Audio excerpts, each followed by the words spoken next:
Good morning. It is a great honor for me to join you at the New Economic School.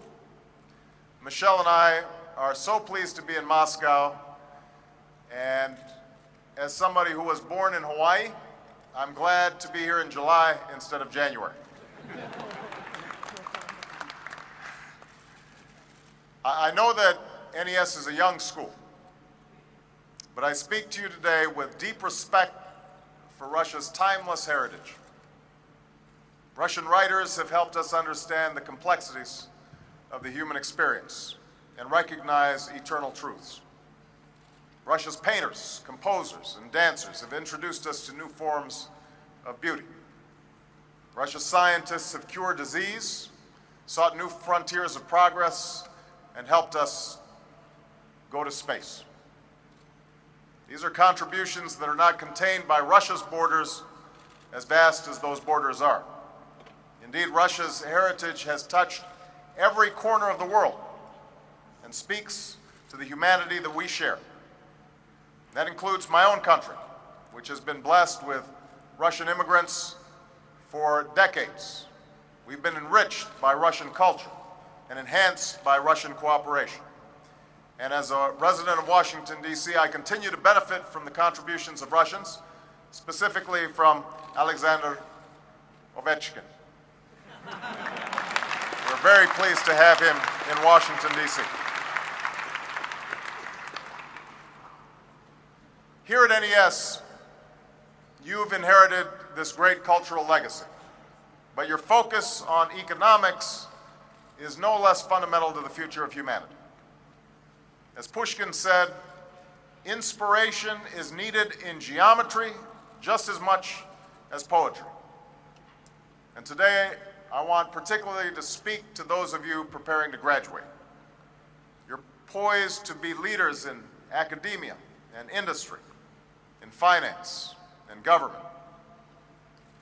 But before you move forward, it's worth reflecting on what has already taken place during your young lives.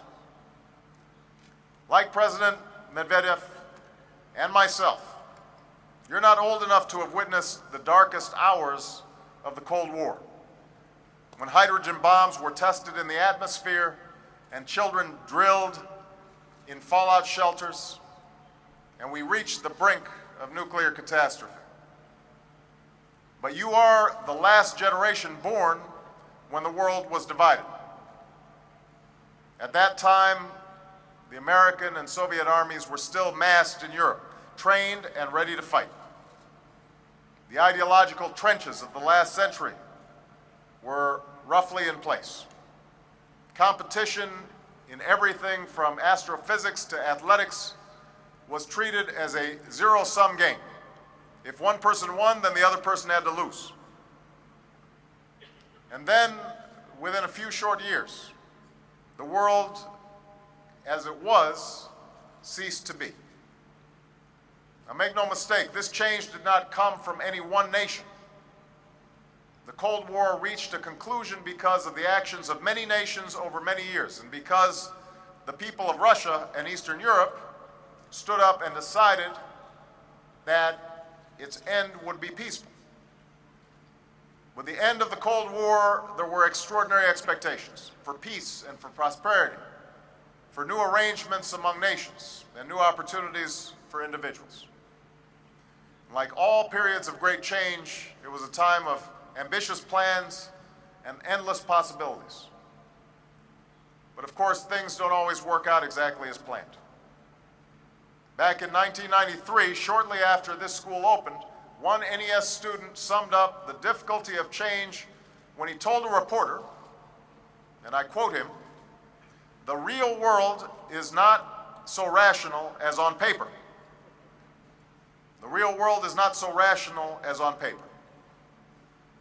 Over 2 tumultuous decades, that truth has been borne out around the world. Great wealth has been created, but it has not eliminated vast pockets of crushing poverty. Poverty exists here, it exists in the United States, and it exists all around the world. More people have gone to the ballot box, but too many governments still fail to protect the rights of their people. Ideological struggles have diminished, but they've been replaced by conflicts over tribe and ethnicity and religion. A human being with a computer can hold the same amount of information stored in the Russian State Library, but that technology can also be used to do great harm. In a new Russia, the disappearance of old political and economic restrictions after the end of the Soviet Union brought both opportunity and hardship. A few prospered, but many more did not. There were tough times. But the Russian people showed strength and made sacrifices, and you achieved hard-earned progress through a growing economy and greater confidence. And despite painful times, many in Eastern Europe and Russia are much better off today than 20 years ago. We see that progress here at NES, a school founded with Western support that is now distinctly Russian, a place of learning and inquiry where the test of an idea is not whether it is Russian or American or European, but whether it works. Above all, we see that progress in all of you, young people with a young century to shape as you see fit. Your lifetimes coincides with this era of transition. But think about the fundamental questions asked when this school was founded. What kind of future is Russia going to have? What kind of future are Russia and America going to have together? What world order will replace the Cold War? Those questions still don't have clear answers. And so now they must be answered by you, by your generation in Russia, in America, and around the world. You get to decide. And while I cannot answer those questions for you, I can speak plainly about the future that America is seeking. To begin with, let me be clear. America wants a strong, peaceful, and prosperous Russia. This belief is rooted in our respect for the Russian people and a shared history between our nations that goes beyond competition. Despite our past rivalry, our people were allies in the greatest struggle of the last century. Recently, I noted this when I was in Normandy. For just as men from Boston and Birmingham risked all that they had to storm those beaches and scale those cliffs, Soviet soldiers from places like Kazan and Kiev endured unimaginable hardships to repel an invasion and turn the tide in the East. As President John Kennedy said, no nation in history of battle ever suffered more than the Soviet Union in the Second World War. So as we honor this past, we also recognize the future benefit that will come from a strong and vibrant Russia. Think of the issues that will define your lives: security from nuclear weapons and extremism, access to markets and opportunity, health and the environment, an international system that protects sovereignty and human rights while promoting stability and prosperity. These challenges demand global partnership, and that partnership will be stronger if Russia occupies its rightful place as a great power. Yet unfortunately, there is sometimes a sense that old assumptions must prevail, old ways of thinking, a conception of power that is rooted in the past rather than in the future. There is the 20th century view that the United States and Russia are destined to be antagonists, and that a strong Russia or a strong America can only assert themselves in opposition to one another.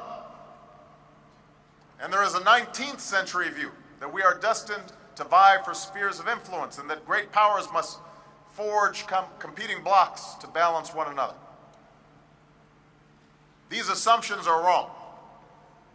In 2009, a great power does not show strength by dominating or demonizing other countries. The days when empires could treat sovereign states as pieces on a chessboard are over. As I said in Cairo, given our independence, any world order that, given our interdependence, Any world order that tries to elevate one nation or one group of people over another will inevitably fail. The pursuit of power is no longer a zero-sum game. Progress must be shared. That's why I have called for a reset in relations between the United States and Russia. This must be more than a fresh start between the Kremlin and the White House, though that is important. And I've had excellent discussions with both your president and your prime minister. It must be sustained effort among the American and Russian people to identify mutual interests and expand dialogue and cooperation that can pave the way to progress. This will not be easy. It's difficult to forge a lasting partnership between former adversaries. It's hard to change habits that have been ingrained in our governments and our bureaucracies for decades. But I believe that on the fundamental issues that will shape this century, Americans and Russians share common interests that form a basis for cooperation. It is not for me to define Russia's national interests, but I can tell you about America's national interests, and I believe that you will see we share common ground. First, America has an interest in reversing the spread of nuclear weapons and preventing their use. In the last century, generations of Americans and Russians inherited the power to destroy nations and the understanding that using that power would bring about our own destruction. In 2009, our inheritance is different. You and I don't have to ask whether American and Russian leaders will respect a balance of terror. We understand the horrific consequences of any war between our two countries. But we do have to ask this question. We have to ask whether extremists who have killed innocent civilians in New York and in Moscow will show that same restraint. We have to ask whether 10 or 20 or 50 nuclear-armed nations will protect their arsenals and refrain from using them. This is the core of the nuclear challenge in the 21st century. The notion that prestige comes from holding these weapons, or that we can protect ourselves by picking and choosing which nation can have these weapons, is an illusion. In the short period since the end of the Cold War, we've already seen India, Pakistan, and North Korea conduct nuclear tests. Without a fundamental change, do any of us truly believe that the next 2 decades will not bring about the further spread of these nuclear weapons? That's why America is committed to stopping nuclear proliferation and ultimately seeking a world without nuclear weapons. That is consistent with our commitment under the Nuclear Non-Proliferation Treaty. That is our responsibility as the world's 2 leading nuclear powers. And while I know this goal won't be met soon, pursuing it provides the legal and moral foundation to prevent the proliferation and eventual use of nuclear weapons. We're already taking important steps to build this foundation. Yesterday, President Medvedev and I made progress on negotiating a new treaty that will substantially reduce our warheads and delivery systems. We renewed our commitment to clean, safe, and peaceful nuclear energy, which must be a right for all nations that live up to their responsibilities under the NPT. And we agreed to increase cooperation on nuclear security, which is essential to achieving the goal of securing all vulnerable nuclear material within 4 years. Now, as we keep our own commitments, we must hold other nations accountable for theirs. Whether America or Russia, neither of us would benefit from a nuclear arms race in East Asia or the Middle East. That's why we should be united in opposing North Korea's efforts to become a nuclear power and opposing Iran's efforts to acquire a nuclear weapon. I'm pleased that President Medvedev and I agreed upon a joint threat assessment of the ballistic missile challenges of the 21st century, including from Iran and North Korea. This is not about singling out individual nations. It's about the responsibility of all nations. If we fail to stand together, then the NPT and the Security Council will lose credibility, and international law will give way to the law of the jungle. And that benefits no one. As I said in Prague, rules must be binding, violations must be punished, and words must mean something. The successful enforcement of these rules will remove causes of disagreement. I know Russia opposes the planned configuration for missile defense in Europe, and my administration is reviewing these plans to enhance the security of America, Europe, and the world. And I've made it clear that this system is directed at preventing a potential attack from Iran. It has nothing to do with Russia. In fact, I want to work together with Russia on a missile defense architecture that makes us all safer. But if the threat from Iran's nuclear and ballistic missile programs is eliminated, the driving force for missile defense in Europe will be eliminated, and that is in our mutual interests. Now, in addition to securing the world's most dangerous weapons, a second area where America has a critical national interest is in isolating and defeating violent extremists. For years, Al-Qaeda and its affiliates have defiled a great religion of peace and justice and ruthlessly murdered men, women, and children of all nationalities and faiths. Indeed, above all, they have murdered Muslims. And these extremists have killed in Amman and Bali, Islamabad and Kabul, and they have the blood of Americans and Russians on their hands. They're plotting to kill more of our people, and they benefit from safe havens that allow them to train and operate, particularly along the border of Pakistan and Afghanistan. And that's why America has a clear goal: to disrupt, dismantle, and defeat Al-Qaeda and its allies in Afghanistan and Pakistan.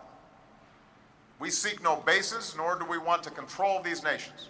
Instead, we want to work with international partners, including Russia, to help Afghans and Pakistanis advance their own security and prosperity. And that's why I'm pleased that Russia has agreed to allow the United States to supply our coalition forces through your territory. Neither America nor Russia has an interest in an Afghanistan or Pakistan governed by the Taliban. It's time to work together on behalf of a different future, a future in which we leave behind the great game of the past and the conflict of the present, a future in which all of us contribute to the security of Central Asia. And beyond Afghanistan, America is committed to promoting the opportunity that will isolate extremists. We are helping the Iraqi people build a better future and leaving Iraq to the Iraqis. We're pursuing the goal of two states, Israel and Palestine, living in peace and security. We're partnering with Muslim communities around the world to advance education, health, and economic development. In each of these endeavors, I believe that the Russian people share our goals and will benefit from success, and we need to partner together. Now, in addition to these security concerns, the third area that I will discuss is America's interest in global prosperity. And since we have so many economists and future businessmen and women in the room, I know this is of great interest to you. We meet in the midst of the worst global recession in a generation. I believe that the free market is the greatest force for creating and distributing wealth that the world has ever known. But wherever the market is allowed to run rampant through excessive risk-taking, a lack of regulation, or corruption, then all are in danger, whether we live on the Mississippi or on the Volga. In America, we're now taking unprecedented steps to jumpstart our economy and reform our system of regulation. But just as no nation can wall itself off from the consequences of a global crisis, no one can serve as the sole engine of global growth. You see, during your lives, something fundamental has changed.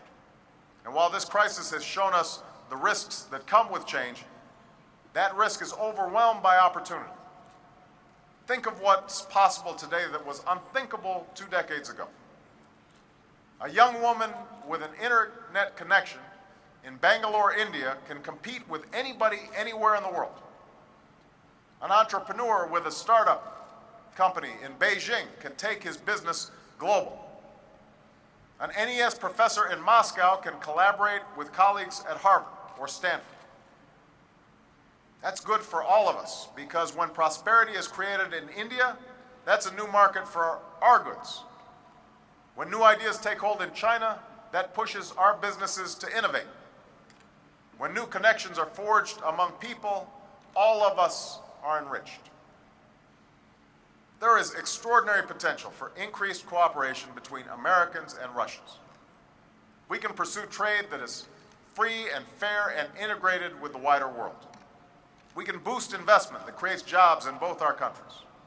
We can forge partnerships on energy that tap not only traditional resources like oil and gas, but new sources of energy that will drive growth and combat climate change. All of that Americans and Russians can do together.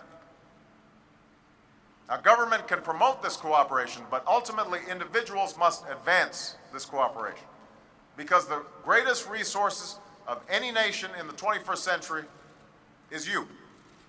It's people. It's young people especially. And the country which taps that resource will be the country that will succeed. That success depends upon economies that function within the rule of law.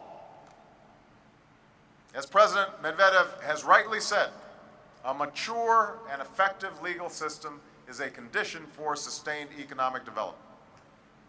People everywhere should have the right to do business or get an education without paying a bribe.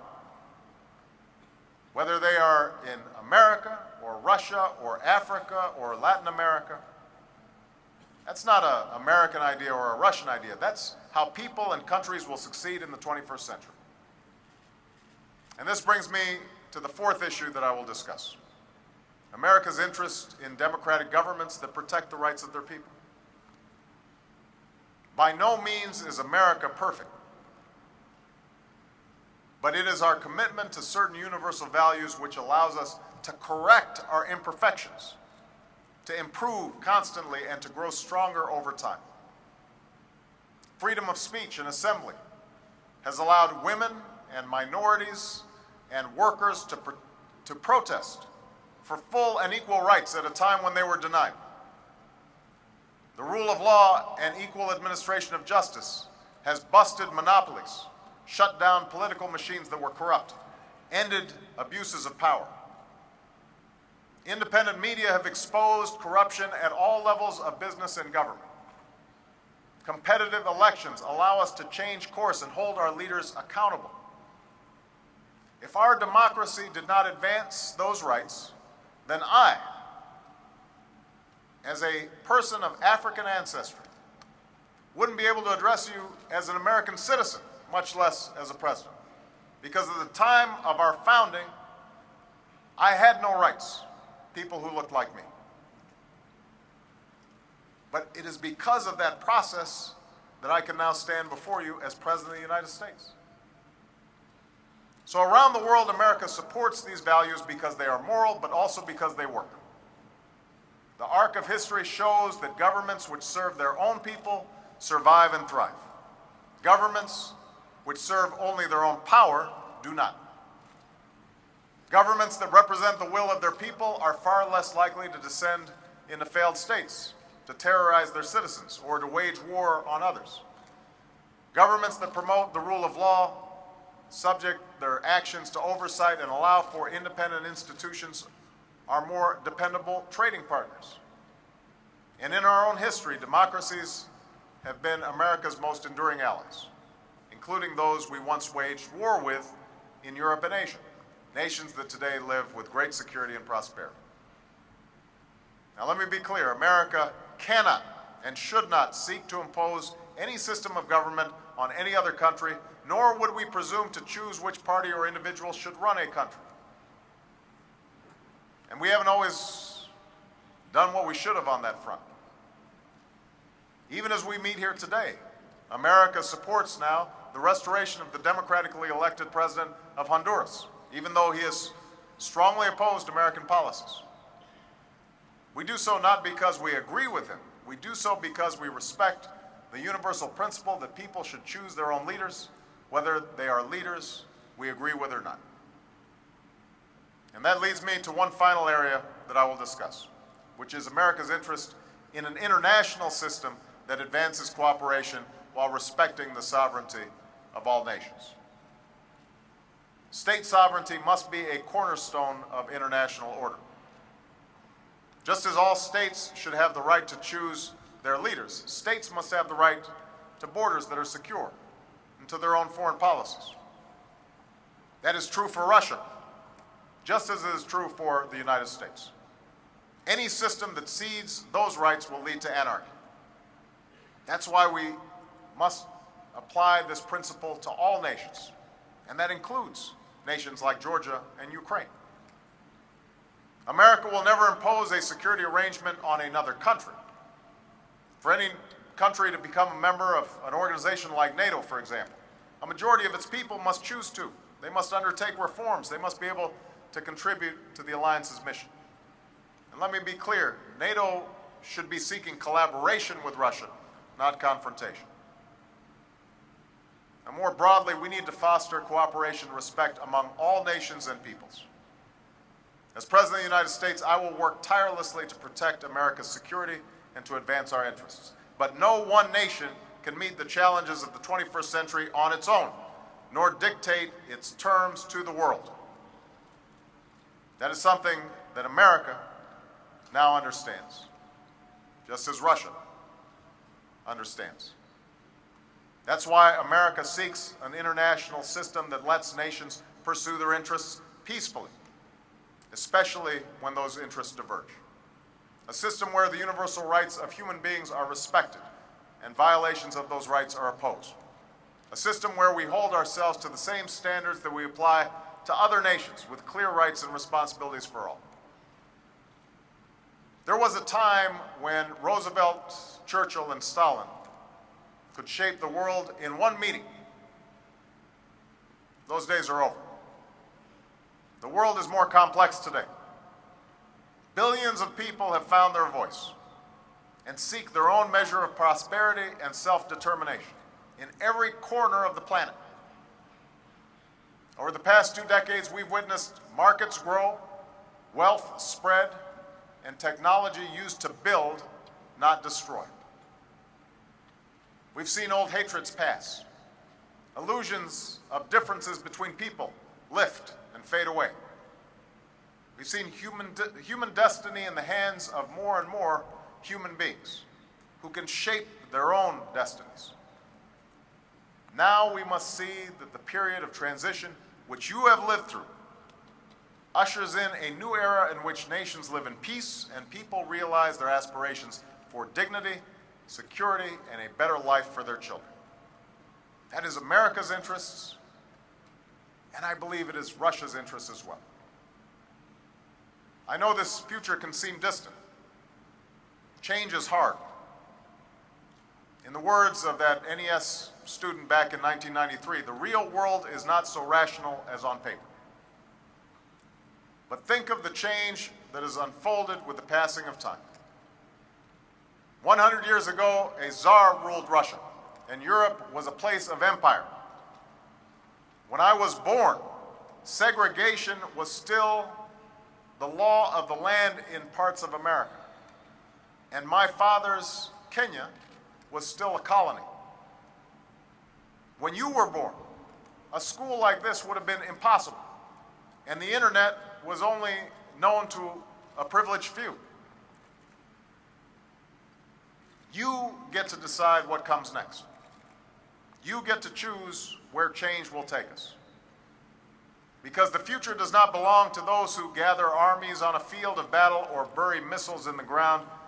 The future belongs to young people with an education and the imagination to create. That is the source of power in this century. And given all that has happened in your 2 decades on Earth, just imagine what you can create in the years to come. Every country charts its own course. Russia has cut its way through time like a mighty river through a canyon, leaving an indelible mark on human history as it goes. As you move this story forward, look to the future that can be built if we refuse to be burdened by the old obstacles and old suspicions. Look to the future that can be built if we partner on behalf of the aspirations we hold in common. Together we can build a world where people are protected, prosperity is enlarged, and our power truly serves progress. And it is all in your hands. Good luck to all of you. Thank you very much. Thank you.